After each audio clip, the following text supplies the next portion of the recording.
6 મહિના પહેલાં મોરબી એ ડિવિઝન વિસ્તારના સ્લમ વિસ્તારમાં એક દુષ્કર્મનો બનાવ બનેલ છે, જેમાં ભાડુઆત છે એ બહાર મજૂરી કામ કરવા માટે આવેલા હતા. એમાં મકાન માલિક સાથે રહેતા હોય, મકાનના ચડત થઈ ગઈ હોય, જેથી આ કામેના ફરિયાદી છે એમને એના જમાઈ વિરુદ્ધમાં અને મકાન માલિક વિરુદ્ધ અન્ય એક ઈસમ વિરુદ્ધ ફરિયાદ આપેલ છે, જેમાં એના જમાઈ એની સહમતિથી એમની પુત્રી અને દોહિત્રી સાથે દુષ્કર્મ કરેલું.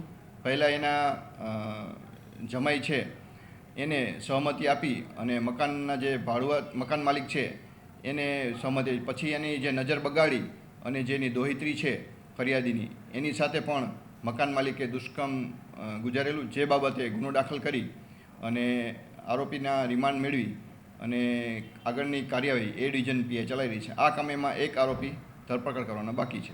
કેટલા આરોપી પકડ્યા છે? હાલ અત્યારે 3 પૈકી 2 આરોપી પકડેલા છે અને એક આરોપી નાસ્તો કરતો છે, એક આરોપી પકડવાનો બાકી છે.